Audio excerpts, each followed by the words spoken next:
Shulamith Firestone was a radical feminist as well as a futurist.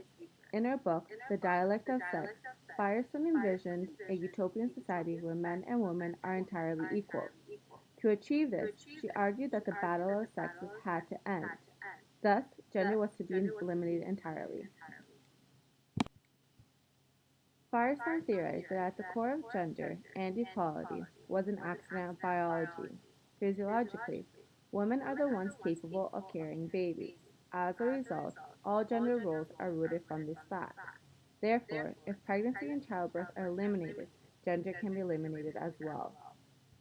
Firestone was a futurist precisely because she anticipated anything could be possible in a brave new world, and that the old patriarchal, biological, political, and social tyrannies could be overturned through the development of cybernetic and assisted reproductive technologies, such as artificial wombs, birth control, and IVF, therefore ultimately ending the historical excuse for female oppression.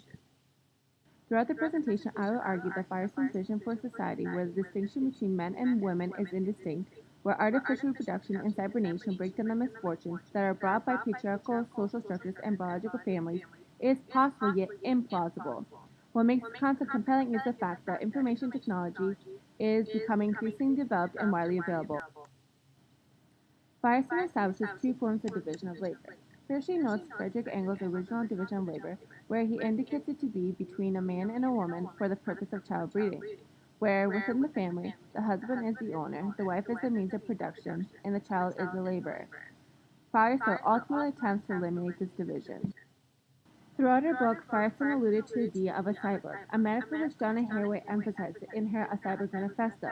She explains that a cyborg does not depend on human reproduction for its existence. Moreover, she views a cyborg to be a side of gender, therefore eliminating the notions of what is masculine and what is feminine. Essentially, it is a figure that shows promise for feminism. Haraway argues that the female cyborg relieves the female body from its subjugation to nature and merges the body and machine to produce a petrifying and uncanny prospect of female intelligence. Gender is learned, and therefore gender has technology. Within the cyborg, gender no longer develops as a binary, but as a multiple construction dependent upon random formations beyond masculine and feminine. Haraway shows the cyborg to be some form of a monster. She compares the cyborg to Frankenstein, affirming that a cyborg does not anticipate to be saved by its father, unlike Frankenstein, nor does it seek fulfillment by pursuing a heterosexual soulmate or desire community by way of a nuclear family. Their creators are inessential, and therefore their role as childbearer is no longer necessary. Thus, the flawed matches between gender and desire, sex and gender, and the body and technology can be accommodated within the automated cyborg, since it is always partial, part machine and part human. It is always becoming human or becoming woman. This reaffirms the impartiality of cyborgs. Firestone recognizes that the heart of a woman's oppression is in her childbearing and child-rearing role. They become possessive of the children, since they had undergone a 9-month pregnancy, experiencing emotional and physical turmoil and discomfort. As a side effect, motherly love is unconditional, while fatherly love is conditional. However, the nature of this bond, Firestone affirms, is no more than shared oppression. Sigmund Freud developed the Oedipus complex, which explains the relationship between mother and child and father and child. This complex was common for individuals growing up in a nuclear family in a patriarchal society. This increases the inequalities that are inherent to the biological family, therefore making its termination necessary. Priya Tekla, in his Human Before Sex, Ectogenesis as a Way to Equality, has similar philosophies as Firestone when it comes to achieving utopia. In his utopia, everyone is to be a human being first, and then by choice could they become social biological parents. Artificial reproduction, ectogenesis, would allow for this since it would open the doors to biological motherhood to all humans. Discourses are gendered in society.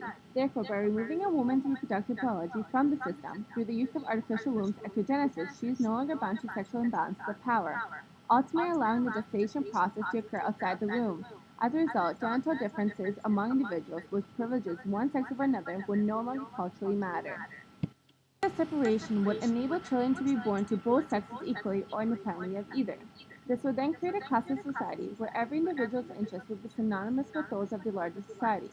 Moreover, the division of labor would utterly cease to exist through the elimination of labor hibernation, consequently ending the tyranny of the biological family. This brings us to Firestone's second form of division of labor, which she identifies to be located in the workplace. Men and women were created distinctive from one another. Men are identified with thought, intellect, and reason, while body, emotion, and intuition classify the woman.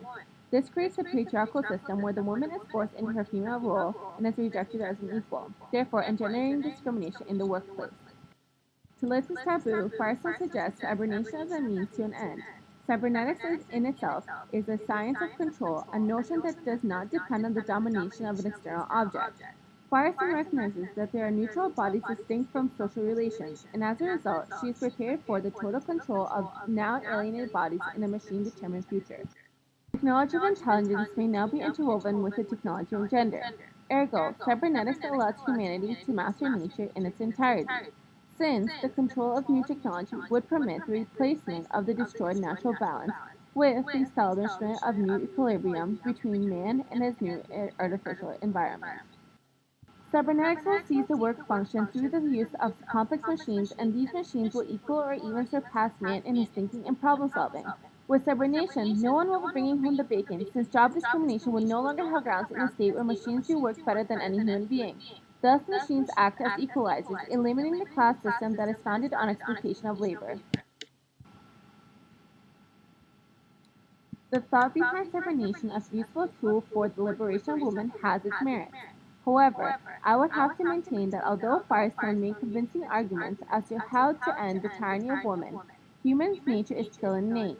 Advances in technology may give women more control over their body, yet the role as caregiver is inherent in their nature. In conclusion, Firestone was a futurist since she was able to envision a new world of liberated women and the means to achieving it. However, even with the creation of ectogenesis and the prospects of cybernation, women would consider these options only where they reinforce and further present values of family and reproduction.